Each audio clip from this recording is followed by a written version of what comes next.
Camaradas, boa noite. Esse é o último vídeo, o último Nada Mais Com Cigarro, mas é que eu faço outros vídeos também que não tem nada mais com cigarro, né?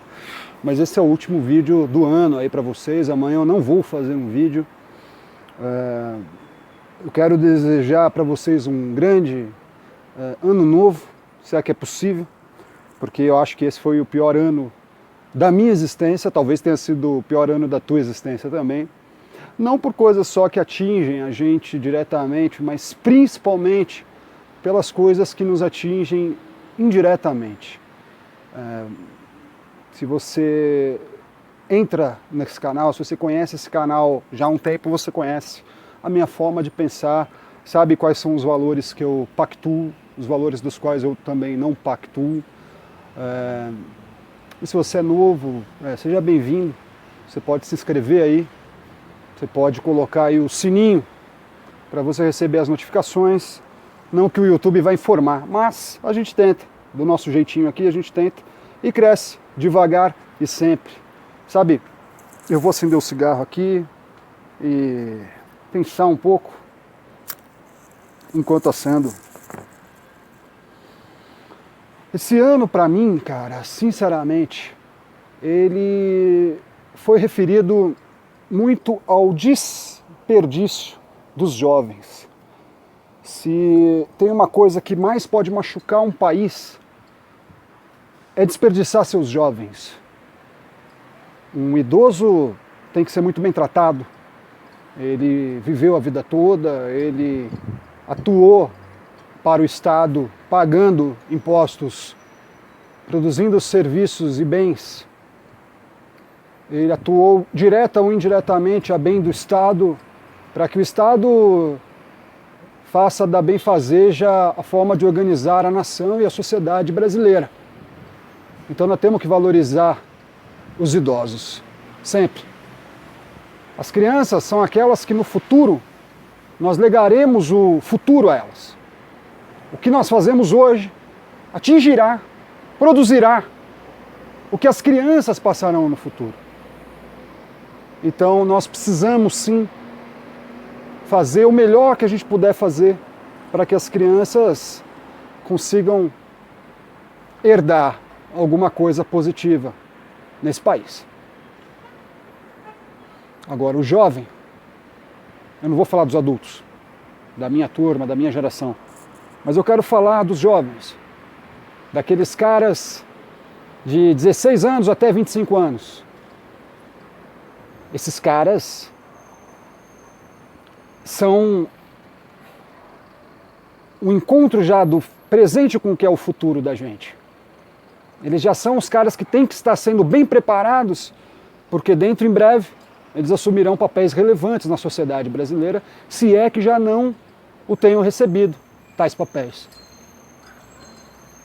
Esse ano foi muito difícil para os jovens brasileiros. A equipe do Flamengo, a equipe de base do Flamengo, das categorias de base, morrem num incêndio no seu centro de treinamento, em seus aposentos ali, né, no alojamento, por conta de um problema no ar-condicionado. Logo no início do ano de 2019, jovens também dentro da cidade entram numa escola na qual estudaram, ou estudavam, porque um já era formado, o outro não, entram e massacram estudantes das suas mesmas idades, pessoas com quais eles não tinham a mínima empatia. Ao mesmo tempo, no fim do ano agora, a polícia promove um tumulto dentro da favela de Paraisópolis e alguns jovens são mortos, pisoteados, por conta de não saber progredir dentro de uma favela, porque não eram exatamente dali. Eu vejo jovens, inclusive no meu grupo político, e eu vejo jovens demais atuando como subemprego nesse país, não recebendo adicional por insalubridade, adicional por trabalho de período noturno, adicional por qualquer situação em segurança do trabalho, nas quais eles não estão comprometidos, porque As regulações do trabalho, as novas regulações do trabalho fizeram com que o subemprego fosse a regra. O próprio presidente Bolsonaro perguntou para vocês e para mim se a gente preferia ter emprego ou ter direitos. A mensagem clara desse governo é que eles preferiram, sociedade brasileira, todos nós, de alguma maneira, trocar nossas liberdades por uma sensação de segurança. Pois bem, hoje nós não temos segurança nem liberdade. Eu não me sinto liberto e não me sinto seguro. E eu cravo em dizer que nem as famílias que optaram por eleger o fascista e facínora Jair Messias Bolsonaro também não se sentem seguras nem libertas. Estamos vendendo as empresas desse país e com isso estamos vendendo o futuro dos nossos filhos e netos. Estamos superpoliciando as ruas, o que não é ruim, porém a estética da violência se desloca do bandido, pé de chinelo do bandido organizado, para as polícias, sem bom treino da polícia, sem bom treino das forças de segurança que nós temos no país. Nunca nos sentiremos seguros de verdade, porque não é assim que as coisas devem ser feitas. Estamos desperdiçando os jovens. Estamos fazendo com que os jovens trabalhem para iFood, Rappi, Uber Eats, para todo e qualquer serviço que só lhes pagará se eles se comprometerem a trabalhar num nível equânime. Não há segurança alguma para essas pessoas. E não há garantia de que eles voltem para casa com mais de um salário mínimo. O conjunto de entregas que uma pessoa tem que fazer para que eles consigam formar um salário mínimo é desumano. Você deve parar, se você tiver chances, você deve parar e conversar com essas pessoas. E tente entender o que elas estão passando. São todas jovens. Chegou um rapaz aí ao absurdo de alugar uma bike do Itaú, como tem aqui em São Paulo, para fazer entrega de Rappi. Percebe que tudo que ele está fazendo ali é simplesmente o acúmulo das finanças privadas. Não que fosse certo se trabalhasse para as finanças estatais, mas que pelo menos nas finanças estatais, a gente vivendo em uma pseudo-democracia como vivemos, nós temos um mínimo de controle e influência. Nos mercados privados, nós nunca teremos chance de estar lá no conselho que decide para onde vão os volumes de financiamento, os volumes, né, as bolsas de capital, para onde que serão deslocados esses bons malotes virtuais aí, que através de um enter de teclado navegam globalmente da Ásia para os Estados Unidos para cá, daqui para a África e assim vai. Está tudo globalizado. Eles prometeram, quando eu era criança, que a tal aldeia global, que o globalismo, que a globalização seria bom demais para todos os seres humanos do planeta, mataria a fome, faria com que nós pudéssemos viajar pelo planeta todo. Na verdade, anos depois, nós vivendo aqui agora já no sentido da vida adulta, eu sinto que, lamentavelmente, há muitos produtos realmente nos mercados, porém, a chance de eu entrar em outro país é pequena. A sua também. A chance, o que a gente viu que realmente foi globalizado foram simplesmente o discorrimento dos grandes bens de capital, das produções, inclusive das vagas de trabalho, em que o globalismo, com toda a tranquilidade, leva de um país a outro 5 mil empregos e do nada desarranja a economia local de toda uma comunidade. Nós vimos também, através desse pretenso neoliberalismo, que uma ação como a Lava Jato, que ao início a gente imaginava, acho que todos os brasileiros imaginavam, que ela viria para fazer real justiça a esse país, nós vimos que ao fim e ao cabo ela serviu simplesmente para desatrelar empresas da produção civil, da construção civil. Empresas que detinham mais de 6.000 patentes nacionais e internacionais. Empresas que estavam incomodando, por serem, claro, capitães da indústria brasileira, estavam incomodando então suas equivalentes estrangeiras. Isso sentiremos aos poucos. Mas o que se sente hoje, apesar de toda a política entreguista e populista econômica de Lula e Dilma, nós vimos também que, com uma canetada do ministro Sérgio Moro, milhões, talvez 1 milhão de empregos tenham sido somados ao desemprego que já vinha subindo de lá para cá. Porque as obras foram paralisadas e, novamente, aquilo se desenterrou, enterrou processos de produção local, principalmente em Santa Catarina, alguns outros estados, com a paralisação dos estaleiros, Suape e um monte de estaleiros também no Brasil, e de construções de obras importantes para o Brasil. Economias inteiras de cidades que dependiam como fornecedoras e consumidoras do incremento econômico daquelas regiões, de repente, da noite para o dia, acabou. As cidades brasileiras hoje, apesar de não aparecer na mídia, que estão como cidades fantasmas.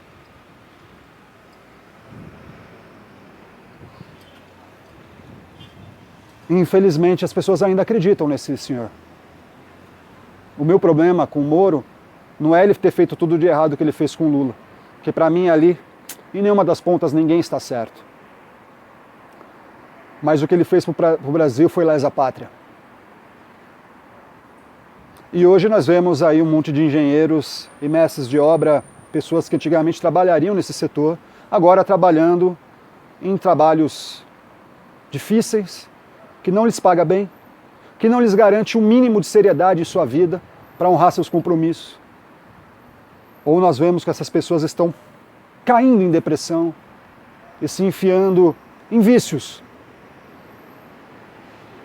Numa igreja também que lhes cobrará 10%, mas 10% de nada é zero, compreende? Ou também dessas pessoas que desistem da vida e ficam em casa, se é que não se suicidam. Esse país está entregando os jovens, lamentavelmente, para um ostracismo. Mas não seria o ostracismo porque eles não provaram da vida anterior. Não tem como estar em ostracismo porque antes não eram tão ativos. Nós estamos tirando o futuro de jovens que nem têm pretensão de entender qual o futuro que eles tinham para a pátria brasileira. Isso é uma coisa pecaminosa, vexaminosa. Isso é rasgar o futuro. Quando a mensagem que o Estado oferece para os jovens é que eles só vão ser tratados bem se eles estiverem no lugar certo, na hora certa, e ser a pessoa certa, nós estamos, aos poucos, fazendo um processo babélico no Brasil. Um processo em que os idiomas não se entendem, os dialetos não se entendem, as pessoas não mais se entenderão. E a tal torre que deveríamos construir para acessar o céu não será mais construída. Será entregue pelo meio do caminho. E você sabe muito bem o que acontece com as estruturas abandonadas. Elas ruem, elas caem. A casa caiu nesse ano de 2019. E agora nós só temos uma missão: resgatar as estruturas do Estado, resgatar as estruturas da nação brasileira, resgatar as estruturas da civilização brasileira. E nós não podemos errar, nós não podemos voltar atrás nem 1 milímetro de nossas intenções nacionalistas. Nós não devemos compactuar com o liberalismo, nós não devemos compactuar com o esquerdismo infantil, nós não devemos compactuar com certos níveis de conservadorismo, alguns sim, a gente deve compactuar sim, mas também nós não devemos compactuar com o fascismo, nem com o proto-fascismo e nem com o pseudo-fascismo. São inimigos da pátria, são todos globalistas. São todas pessoas que gostam de acusar as outras ao invés de acusar a si próprias e entender onde erraram e por que seus movimentos não vingaram. Nós devemos fazer com que as nossas melhores ações sejam expressas no contato com o ser humano no outro lado da ponta. O ser humano não é eleitor meramente. O ser humano não é meramente cidadão. O ser humano não é meramente consumidor. O ser humano é ser humano. E devemos tratá-los como tal, sabendo que todo e qualquer ser humano é falível, cansável, corruptível. E que todos esses seres humanos precisam sempre de símbolos, bons símbolos, que sejam espirituais, que sejam ideológicos, que sejam pátrios, que toquem em seu seio o melhor âmago de seu ânima, que sejam melhores seres humanos, sempre e sempre, a bem do Estado brasileiro, a bem da nossa civilização, a bem da pátria. O que nós não precisamos é de entreguismos. Não precisamos rechaçar o que é algo que venha do estrangeiro, até porque o nacionalismo brasileiro, ele é assentado na cosmogênese, ou melhor, na multigênese de povos do mundo todo. Não entendam assim que eu esteja falando de multiculturalismo no mesmo sentido em que está falando de culturalismo, de multiculturalismo, o tal do Jorge Soros. Nem sei quem é esse senhor, não quero saber e tenho raiva de quem sabe. Estou falando sim no sentido de que essa nação foi tramada pelas diásporas diversas, de africanos, de europeus, de asiáticos, de orientais, do Oriente Médio. E principalmente dos povos originários daqui, que também, de certa forma, encontraram aqui no solo brasileiro, ou melhor, no solo de Pindorama, uma diáspora particular, por terem sido escravizados e alijados de sua cultura original. Nós precisamos entender que o brasileiro é isso, é a mistura pretensa de índios, pretos e portugueses, mas que depois cresceu, recebendo os japoneses, as pessoas do Oriente Médio, as pessoas de outros países da Itália, principalmente da Europa, principalmente Itália, Alemanha, Espanha, russos, poloneses. E agora vemos levas de imigrantes do Caribe e da América do Sul por sobre o território brasileiro. E devemos bem recebê-los, porque o Brasil é a pátria do amanhã e vocês têm que ter fé. Fé no Brasil. E no Deus, ou na deusa, ou nos deuses que você quiser ter, mas fé no país. Fé em seu irmão brasileiro, aquele teu irmão que vai dar o braço para você e vai caminhar rumo ao progresso.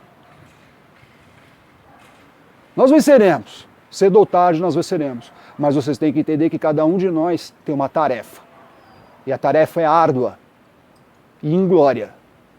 Haverá traições, haverá pessoas que se ocuparão de detratar vocês, de humilhar vocês, mas vocês vencerão se vocês não baixarem a cabeça. Olhe nos olhos dessas pessoas, elas terão que baixar a cabeça, porque ratos só fazem isso. Voltam para os seus porões e de lá conspiram contra aqueles que querem fazer daqui um lugar melhor.